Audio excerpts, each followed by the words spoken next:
Hello बच्चों, आज हम बात करेंगे करंट इलेक्ट्रिसिटी के लेक्चर नंबर 4 की, जहां पर हम देखेंगे कॉन्सेप्ट्स ऑफ रेजिस्टेंस। तो भाई रेजिस्टेंस के ऊपर 3 वीडियो बनेंगे, जहां पर आज पहला वीडियो है जहां पर हम रेजिस्टेंस के बेसिक कॉन्सेप्ट्स और एडवांस कॉन्सेप्ट्स के बारे में डिस्कस करेंगे।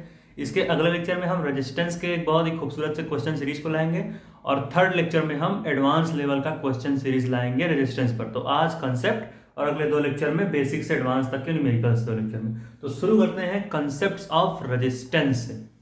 तो सबसे पहले भाई करंट इलेक्ट्रिसिटी का लेक्चर नंबर 4 है, शुरू करते हैं। मान लेते हैं हमको ना कोई कंडक्टर दिया है सबसे पहले, ठीक है कि हमको जो है ऐसे कोई कंडक्टर दिया गया है, ठीक है, ऐसे गए और ये जो है कंडक्टर दे दिया गया। अब क्या किया, इस कंडक्टर को हमने क्या किया, जो ये कंडक्टर दिया गया है, ठीक है, जो ये कंडक्टर हमको दिया गया है, इस कंडक्टर को हमने क्या किया, किसी एक बैटरी से जो है कनेक्ट कर देंगे, टर्मिनल लगा के सेल वगैरह, ठीक है, ऐसे ऐसे आएंगे और ये हम जो है इसको कनेक्ट कर देंगे। ये पॉजिटिव टर्मिनल हो जाएगा और यहाँ पर आकर हम एक निगेटिव टर्मिनल ले लेंगे। ये V पोटेंशियल है 0, ठीक। तो यहाँ पर हमने क्या लिया, हमने क्रॉस कंडक्टर लिया, कंडक्टर को हमने जो है बैटरी से जोड़ दिया। अब क्या होगा कि हम जो है क्या कर रहे हैं, यही पोटेंशियल यहाँ पर चिपक जाएगा आके। तो कहने का मतलब कि हम जो है पोटेंशियल डिफरेंस अप्लाई कर रहे हैं इस कंडक्टर के ऊपर, और जिसकी वैल्यू हमारी क्या है, जिसकी वैल्यू हमारी कैपिटल भी है। तो ये हमारा क्या है, ये हमारा है अप्लाइड पोटेंशियल इस कंडक्टर के ऊपर, ठीक है। अब क्या होगा भाई, टर्मिनल लगाए हो तो करंट भी तो फ्लो करेगा, समझ रहे हो। तो करंट कैसे फ्लो करता है, पॉजिटिव से निगेटिव टर्मिनल की तरफ जो है, पॉजिटिव से निगेटिव की तरफ हमारा जो है करंट फ्लो हो जाएगा ऐसे, ठीक है, कुछ इस तरीके से। अब करंट ऐसे फ्लो होगा तो हमारा इलेक्ट्रॉन क्या होगा, इलेक्ट्रॉन भी हमारा जो है फ्लो होगा इसके अपोजिट डायरेक्शन में। मतलब अगर करंट ऐसे फ्लो हो रहा है तो क्या हो जाएगा, इसके अंदर इलेक्ट्रॉन्स भी फ्लो करेंगे, ठीक है। चलो अब क्या होगा, रेजिस्टेंस का फॉर्मूला कैसे बनकर आता है, रेजिस्टेंस का फॉर्मूला हमारा बनकर के आता है कि देखो इसका फॉर्मूला कैसे निकलेगा कि ये जो होता है रेशियो होता है किसका, जो हम पोटेंशियल अप्लाई करते हैं किसी कंडक्टर के ऊपर और जो करंट फ्लो हो रही किसी भी कंडक्टर के अंदर, इन दोनों के रेशियो को ही रेजिस्टेंस कहा जाता है। यानी कि लिख सकते हो कि R जो होता है हमारा, R इक्वल टू होता है V अपॉन आई, जहां पर V क्या है, V यहाँ पर potential difference applied on conductors, ठीक है, जहां पर पोटेंशियल डिफरेंस अप्लाई कितना किया कंडक्टर पे, उसको हम कितना करंट फ्लो हो रहा कंडक्टर में, उसी से डिवाइड कर देंगे, वही हमारा रेजिस्टेंस देगा। अच्छा, बहुत लोग कहते हुए सुनोगे कि रेजिस्टेंस जो होता है एक बहुत ही कांस्टेंट सा टर्म होता है, लेकिन ऐसा कुछ होता नहीं। क्यों, ओम्स लॉ में देखते होगे कि उस फॉर्मूले में हमें दिया रहता है कि भाई हमारा क्या होता है, वहां पर दिया रहता है कि हम जो है पोटेंशियल डायरेक्टली प्रोपोर्शनल है करंट के, और फिर बोल देंगे भैया कि यहाँ पर कांस्टेंट ऑफ प्रोपोर्शनलिटी आती है जिसको हम R बोलते हैं। लेकिन ऐसा होता नहीं है। क्यों, R हमारी, एक चीज नोट कर लो, R कोई कांस्टेंट टर्म नहीं होता है। ओमिक कंडक्टर के लिए कांस्टेंट होता है, लेकिन जो नॉन ओमिक कंडक्टर्स होते हैं उनके लिए जो होता है कांस्टेंट नहीं होता है, ठीक है। तो ये मत समझ लेना कि R तुम्हारा कांस्टेंट है। R जो होता है वेरिएबल होता है कई कई जगहों पर, जैसे नॉन ओमिक कंडक्टर्स हो गए। तो ये चीज मत समझना। अभी इतना ध्यान रखो कि R तुम्हारा पोटेंशियल डिफरेंस और करंट का रेशियो जो है माना जाता है एक तरीके से, ठीक है। तो इसको जो है हम समझ सकते हैं ऐसे। तो यहां से हमने निकाला R equal to V upon I, ठीक है। अब क्या होगा ना, कुछ डिस्कस किया था हमने पिछले टॉपिक में, लेकिन एक बार दिखा देते हैं। एक कर्नल हमने टर्म पढ़ा था, वो फौज वाला कर्नल नहीं, ये अलग सा कर्नल है, ठीक है। मान लेते हैं हमें यहाँ पर क्या दिया, हमें यहाँ पर दिया है कोई क्रॉस सेक्शन, ठीक है, ऐसे, ठीक है, क्रॉस सेक्शन मतलब कंडक्टर दिया गया, क्रॉस सेक्शन तो ये है, कंडक्टर दिए। अब मान लेते हैं इलेक्ट्रॉन जो है हमारा इस तरफ मोशन कर रहा है, और हमने जो है ई एक्सटर्नल जो है, अगर वह इलेक्ट्रॉनिक डायरेक्शन में मोशन कर रहा है तो हम इलेक्ट्रिक फील्ड अपोजिट में अप्लाई करेंगे ना, ऐसे मान लो इलेक्ट्रिक फील्ड इधर है तो इलेक्ट्रॉन किस तरफ मूव करेगा, अपोजिट में। ये तो बताया है, बेसिक है, ये इतना पढ़े थे। तो क्या होता था, अच्छा पिछले लेक्चर में मैंने क्या किया था, मन में था प्रोटॉन और बोल रहा था मैंने इलेक्ट्रॉन। तो कर्नल क्या होता है ना, कर्नल जो होता है, कई सारे एटम्स होते हैं इस हमारे, इस क्या बोलते हैं, इस कंडक्टर के अंदर। तो इन एटम्स में से क्या होता है कि प्रोटॉन निकलता है, ठीक है। इन एटम्स से हमारा क्या निकलता है, इन एटम्स से हमारा प्रोटॉन निकलता है, तो वही प्रोटॉन इस जो इलेक्ट्रॉन है इसके रास्ते का रोड़ा बनता है और इसको टकरा कर जो है बीचों बीच कहीं ना कहीं रोक देता है। तो इसको हम बोल देते हैं कर्नल। मान लो ऐसे टकराएगा, ऐसे टकराएगा, तो ये चीज़ कहानी होती है। थोड़ा इसको बड़ा बनाते हैं ऐसे कि ये ऐसे हम कंडक्टर लेंगे और ये कंडक्टर में क्या है, इस कंडक्टर में क्या हो रहा है, इलेक्ट्रॉन हमारा जो है मान लो इस डायरेक्शन में मोशन कर रहा है ऐसे। यहाँ पर हमने एक्सटर्नल लगाई इस डायरेक्शन में मान लो, तो अपोजिट में मूव करेगा। तो ये कर्नल्स क्या होते हैं, प्रोटॉन्स रिलीजिंग एटम्स होते हैं। मतलब ऐसे एटम्स किसी कंडक्टर के अंदर जो प्रोटॉन को रिलीज करते हैं और वो प्रोटॉन इस इलेक्ट्रॉन को जो है रोड़ा बनते हैं रास्ते का, इसको टकरा कर पीछे ढकेलते हैं। तो इस तरीके से तुम देख सकते हो तुम्हारा कर्नल है, ऐसे टकराएगा फिर ऐसे टकराएगा। तो ये कहानी होती है पूरी। इसी वजह से पूरा जो है खेल बनता था करंट का। तो ये तो बेसिक था, पढ़े इसको हटाओ। है हम क्या देखेंगे, हम रेजिस्टेंस का एक एडवांस लेवल का फार्मूला निकालेंगे। ये तो क्लास 9-10 का हुआ ना, अभी इसका एक अलग से फार्मूला निकालेंगे। तो हमने पिछले लेक्चर में क्या पढ़ा था, ड्रिफ्ट वेलोसिटी का एक टर्म। तो अगर यहाँ पर आए हो तो उसको देख लो, वहाँ पर पूरा कंसेप्ट बताएगा। तो यहाँ क्या समझाएं, हमने निकाला था कि जो ड्रिफ्ट वेलोसिटी का फार्मूला होता है वो होता है -e/τ/m। जहाँ पर हमने देखा था कि E क्या है, इलेक्ट्रॉन के ऊपर का चार्ज, E क्या है, कंडक्टर के ऊपर अप्लाइड इलेक्ट्रिक फील्ड। कंडक्टर के ऊपर अप्लाइड इलेक्ट्रिक फील्ड मान लो यहाँ पर तुम अप्लाई करोगे तो वही चीज़, ठीक है। और टाउ क्या था, टाउ देखो ऐसे कि मान लो कोई बताया ना, कोई इलेक्ट्रॉन है एक, ठीक है, यहाँ पर एक कर्नल है, यहाँ पर एक कर्नल है, ये यहाँ से ऐसे इसको टकराएगा, फिर यहाँ से ऐसे टकराएगा। तो दो सक्सेसिव कोलिजन, मतलब दो कर्नल्स के या फिर इलेक्ट्रॉन का जो दो सक्सेसिव कोलिजन हो रहा, उन दोनों के बीच कोलिजन होने में कितना टाइम लग रहा है, उसी को हम क्या कहेंगे, उसी को हम बोलते हैं टाउ, ठीक है। लेकिन यहाँ पर एक टाउ एवरेज है। टाउ एवरेज क्यों, क्योंकि 3-4 बार लड़ा होगा। मान लो ऐसे आया, यहाँ भी ये कर्नल, तो ये भी टाउ, तो टाउ 1 + टाउ 2, मान लो टाउ 1 ये टाउ 2, तो एवरेज ही हमें यहाँ पर लिखती है ये टाउ 1 + टाउ 2/2, ये टाउ एवरेज होगा। तो इसीलिए यहाँ पर हम टाउ एवरेज का टर्म यूज करते थे। ये हमने निकाला था। फिर हमने एक फॉर्मूला पढ़ा था कि ड्रिफ्ट वेलोसिटी पर, एक हमने फॉर्मूला पढ़ा था बहुत पुराने लेक्चर्स में, इलेक्ट्रोस्टैटिक वगैरह में, कि हमारा जो पोटेंशियल होता है वो क्या होता है, पोटेंशियल हमारा होता है E×R, ठीक है। जहाँ पर R क्या है, मान लो कोई कंडक्टर गिवन है, ठीक है, इस तरीके से ऐसे कि भाई यहाँ पर कोई कंडक्टर गिवन है, तो इस कंडक्टर का लेंथ, ठीक है, मान लो ये है, और इस पर इलेक्ट्रिक फील्ड तुमने अप्लाई करी हुई है। तो क्या होता है, इसका पोटेंशियल कैसे निकालोगे, जो तुमने इलेक्ट्रिक फील्ड अप्लाई की हुई है इस कंडक्टर के ऊपर और जो इस कंडक्टर का लेंथ है, इन दोनों का प्रोडक्ट जो होता है, यानी इन दोनों का मल्टीप्लाई करने पर जो रिजल्टेंट आता है वही पोटेंशियल होता है। यहाँ पर L माना है तो यहाँ पर भी L मान लो, ठीक है। अब क्या करोगे, अगर यहाँ पर देखो तो इलेक्ट्रिक फील्ड की वैल्यू क्या निकल के आएगी, पोटेंशियल अपॉन लेंथ। तो इलेक्ट्रिक फील्ड की वैल्यू जो है यहाँ पर यही पुट कर दो, V/L इलेक्ट्रिक फील्ड की जगह। तो हम ड्रिफ्ट वेलोसिटी का क्या कहते थे, पोटेंशियल फॉर्म में फार्मूला निकाल लेते थे, जिसकी वैल्यू होती थी -E। यहाँ से माइनस हटा भी सकते हो कि चार्ज ऑन एन इलेक्ट्रॉन की बात हो रही है, ठीक है।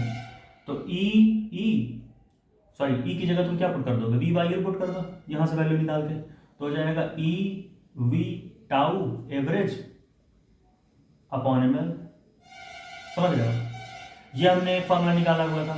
यहाँ पर m क्या है, इलेक्ट्रॉन का मास, L क्या है, लेंथ ऑफ कंडक्टर, टाउ क्या है, टाउ एवरेज, कि भैया 3-4 जो कोलिजन हो रहे हैं उन सब का जो हम एवरेज निकालेंगे तो वही टाउ एवरेज होगा, कितना टाइम लग रहा है कोलाइड होने में। ये हो गया, चल ये चीज हमने यहाँ से निकाली हुई थी।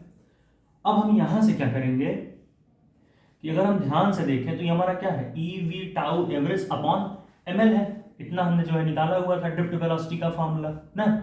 अब हम क्या करेंगे, अगर यहाँ पर हमने एक और फॉर्मूला पढ़ा हुआ था, निकाला हुआ है, डिराइव किया है पिछले लेक्चर्स में। क्या निकाला था कि जो हमारा करंट होता है वो उसके और ड्रिफ्ट वेलोसिटी के बीच का हमने एक रिलेशन निकाला था, जो क्या निकल के आया था, I = VD × E × N × A। जहां पर हमने पता किया था कि भैया I क्या है, इस कंडक्टर के अंदर फ्लो होने वाली करंट, और VD क्या है, इस कंडक्टर के अंदर इलेक्ट्रॉन्स की जो हमारी ड्रिफ्ट वेलोसिटी है VD, ठीक है। भाई कितनी वेलोसिटी से इलेक्ट्रॉन चल रहे हैं, ड्रिफ्ट वेलोसिटी वगैरह सारे टर्म पिछले लेक्चर्स में बताए हैं, अगर ना समझ में आ रहा हो तो वहां जाके चेक कर सकते हो। तो अभी इसमें क्या डिस्कस करेंगे, लंबे लेक्चर्स है ना, तो कितना डिस्कस करेंगे दोबारा से, समझ रहे हो, पर अपनी तरफ से कोशिश है बताने की। तो ये क्या हो जाएगा, और ई क्या है, इलेक्ट्रॉन के ऊपर का चार्ज। एन क्या है, एन हमारा है कि भाई number of electrons per unit volume. किसी यूनिट वॉल्यूम, मान लो यहाँ मेरा वॉल्यूम है, तो इस यूनिट वॉल्यूम में कितने इलेक्ट्रॉन्स फ्लो हो रहे हैं, वही तुम्हारा होता है एन। ये हो गया। ए क्या है, इस कंडक्टर का जो ये क्रॉस सेक्शन एरिया, ये वाला, ये तुम्हारा है एरिया ऑफ क्रॉस सेक्शन। ये क्या है, एरिया ऑफ क्रॉस सेक्शन है, ठीक है। तो एक फॉर्मूला हमने ये निकाला था, तो यहां से हमने क्या निकाला था कि I इक्वल टू, हम जो है VD की वैल्यू यहां पुट कर देंगे पोटेंशियल फॉर्म वाली।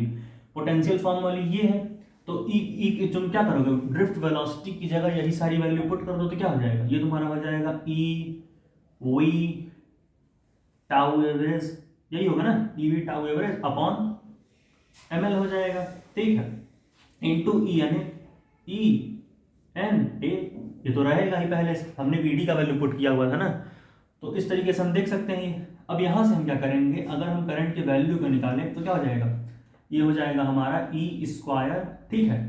अगर हम ध्यान से देखें तो ये हमारा हो जाएगा, ये हमारा हो जाएगा ई स्क्वायर टाउ एवरेज हो जाएगा, ये ई स्क्वायर टाउ एवरेज, और क्या होगा हमारा वी एन ए, ये हमारा हो जाएगा, ठीक है। हमारा क्या हो गया, e square tau average into v into n into A, upon में हमारा क्या होगा, अपॉन में हमारा एल हो जाएगा। इसको नोट करो तो इरेज कर देते हैं, ठीक है, यहीं पे हम लिखेंगे सारी कहानी, ठीक है। तो अगर हम यहाँ पर देखेंगे तो क्या हो जाएगा हमारा, एक काम करते हैं, v को इधर ही रखते हैं, i को इधर ला देते हैं, ठीक है, v को हम इधर ही रखते हैं, और जो होता है, हाँ, तो क्या हो जाएगा v अपॉन i को इधर ला दिए, तो ये क्या हो जाएगा, ml ऊपर चला जाएगा, ml हमारा ऊपर चला जाएगा, ठीक है। नीचे क्या बचेगा, n e square tau, n e square tau A, क्या बचेगा, एन ई स्क्वायर टाउ, और क्या बचेगा हमारा, एन कहाँ है, n e square tau, tau average है, लिख लेते हैं, कोई दिक्कत नहीं है, टाउ एवरेज इंटू ए, ठीक है। अब अगर एक चीज ध्यान से देखो, तो अभी हमने क्या पढ़ा था, रेजिस्टेंस जो होता है पोटेंशियल डिफरेंस और करंट का रेशियो होता है, तो यही तो रेजिस्टेंस है, V अपॉन आई। तो तुम लिख सकते हो R equal to m l upon n e square tau, tau average tau समझ लेना, अब एक ही चीज, लंबा लगता है ना ऐसे, n e square into tau A. तो ये तुम्हारा ओवरऑल फार्मूला निकल के आता है किसी भी कंडक्टर के अंदर का रेजिस्टेंस, जहां पर m क्या है, इस कंडक्टर के अंदर जो इलेक्ट्रॉन मोशन कर रहा है उसका मास कितना है, कांस्टेंट होता है, कितना होता है सुन लो, 9.1 इंटू 10⁻³ किलोग्राम, लिख देता हूँ, कितना होता है, कई जगह तुम पाओगे एनसीईआरटी वगैरह में, इसका जो वैल्यू होता है वो होता है 9.1 इंटू 10⁻³ किलोग्राम, ठीक है। ये तुम्हारी वैल्यू होती है इलेक्ट्रॉन का मास। एल क्या है, इस कंडक्टर का कितना लेंथ है, इस कंडक्टर का क्या लेंथ है, ये तुम्हारा एल होता है, ठीक है। एन क्या है कि मान लो ये तुम्हारा यूनिट वॉल्यूम में, इस यूनिट वॉल्यूम में कितने नंबर ऑफ इलेक्ट्रॉन्स हैं, इस यूनिट वॉल्यूम में कितने नंबर ऑफ इलेक्ट्रॉन्स है, वही तुम्हारा होता है स्मॉल एन। ई क्या है, ई तुम्हारा इलेक्ट्रॉन के ऊपर का चार्ज, जिसकी वैल्यू होती है 1.6 इंटू 10⁻⁻19 कूलम, इतना क्या वैल्यू होती है, 1.6 इंटू 10⁻⁻19 कूलम, समझ रहे हो नहीं, ये तुम्हारा इलेक्ट्रॉन के ऊपर का चार्ज होता है, तो उसी चार्ज का स्क्वायर कर लेना, ई स्क्वायर, ठीक है। और क्या है, टाउ क्या तुम्हारा है, टाउ तुम्हारा है कि अगर कोई इलेक्ट्रॉन कर्नल से लड़ता हुआ जा रहा है, कर्नल क्या है, कर्नल वो है, मान लो इस कंडक्टर के अंदर तुम्हारे क्या है, कुछ एटम्स होंगे, तो उन एटम्स से जो प्रोटॉन रिलीज होगा, वो प्रोटॉन जो इस कंडक्टर के अंदर इलेक्ट्रॉन मोशन कर रहे हैं, इन इलेक्ट्रॉन्स के मोशन को रोकेगा, समझ रहे हो, वही होता है तुम्हारा कर्नल।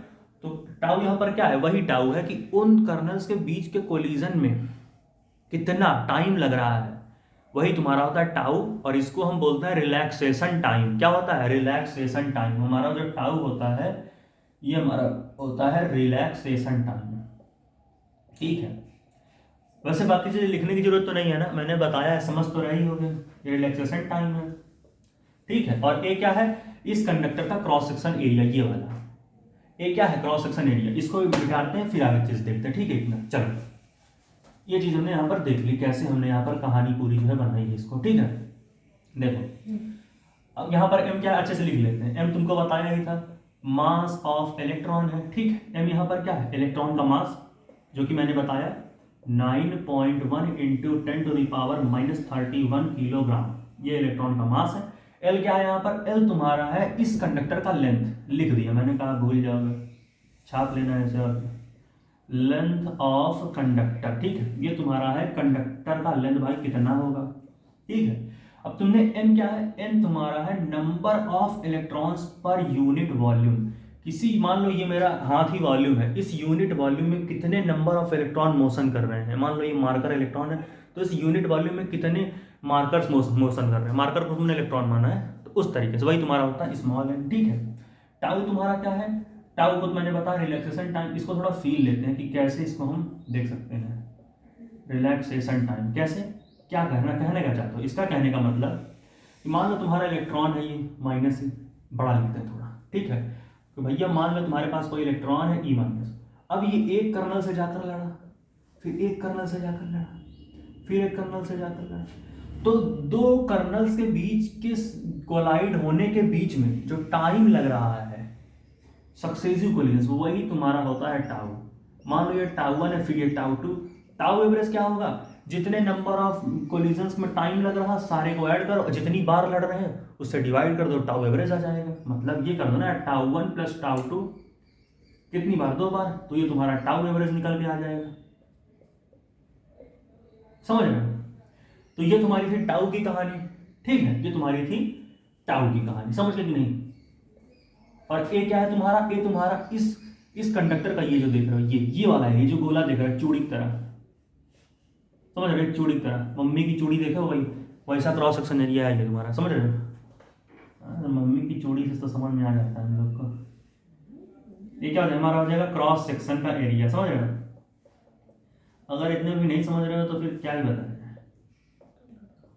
ठीक है। तो ये तुम्हारा क्या हो जाएगा, ये तुम्हारा क्रॉस सेक्शन का एरिया हो जाएगा, समझ रहे हो। तो इसको छापो जल्दी यार, देखा जाए आगे। चलो छाप लो, इसीलिए हटे हैं हम लोग, चलो ठीक है। चलो देखो आगे, ठीक। अब देखो यहां पर एक चीज ध्यान देखो, तो इलेक्ट्रॉन का मास तो कांस्टेंट होता है, लेंथ ऑफ कंडक्टर भी कांस्टेंट। अब भाई लेंथ बढ़ाओगे क्या, कि पीछे से भूत आया लेंथ को खींच देगा, है कि तुम ऊपर चढ़ के आओगे कल्लू भाई। देखो यार लेंथ तो तुम्हारा कांस्टेंट चीज है ना, समझ रहे हो। यानी क्या है, number of turns per unit volume. अब कंडक्टर के अंदर घुस के ऐसा थोड़ी है कि प्रिंसिपल का पेपर सीट है, अंदर घुसे इलेक्ट्रॉन्स के नंबर को घटा दिया बढ़ा दिया यूनिट वॉल्यूम से, वो भी तो कांस्टेंट चीज है। और ई स्क्वायर भी तुम्हारा कांस्टेंट है, इलेक्ट्रॉन के ऊपर का चार्ज बढ़ा घटा थोड़ी लोगे। इलेक्ट्रॉन में घुसे 1 कूलम का चार्ज खींच लिया, 2 कूलम माइनस 2 कूलम खींच लिया, वो भी कांस्टेंट रहेगा। और टाउ भी तुम्हारा कांस्टेंट। यानी कि अगर एक तरीके से देखो तो क्या होगा, अगर तुम इसने टर्म को देखो तो क्या हो जाएगा, या फिर इसको देखो m अपॉन, ये देखो इतना तुम चोरी कर लो, ऐसा है चुपके चुपके तुमने जो है चोरी कर लिया, चोरी चोरी चुपके चुपके का तुमने m upon N E square tau को चोरी कर लिया, तो तुम्हारा वैल्यू क्या बनेगा, ये तो कांस्टेंट है ना। अरे Lallu m upon N E square tau constant है। तो एक चीज ध्यान रखना, जो तुम्हारा m upon N E square tau होता है, यहाँ एक बहुत ही खूबसूरत से बच्चे का जन्म होता है जिसको हम बोलते हैं रो। तुम्हारी तरह बच्चा नहीं होता, फिजिक्स में होता है रो। ये देखो ये होता है खूबसूरत सा टर्म जिसको हम बोलते हैं रेजिस्टिविटी। ये क्या होता है सर, ये मटेरियल का प्रॉपर्टी होता है, और क्या रेजिस्टिविटी, ठीक है। ये जो होती है मटेरियल की प्रॉपर्टी होती है, जो क्या किस पे डिपेंड करता है, तुम्हारा कंडक्टर किस मटेरियल से बना है, समझ रहे हो।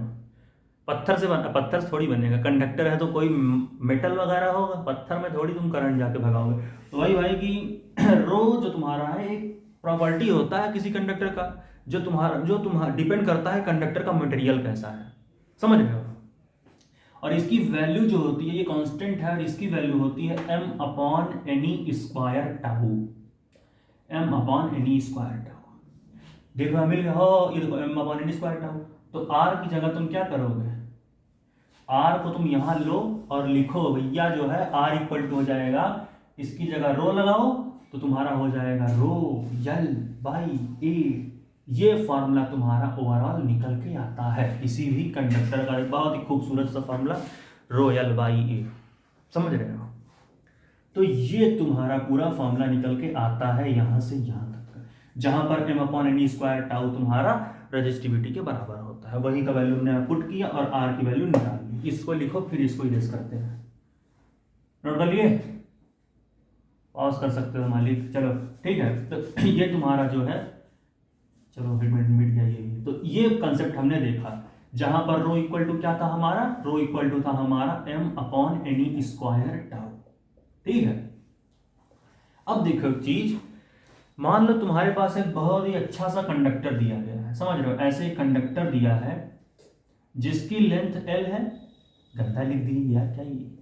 मान लो जिसकी लेंथ तुम्हारी क्या है, L है, और जिसका क्रॉस सेक्शन एरिया A है। ये सपक सपक आए, तुमने जो है एरिया ले लिया।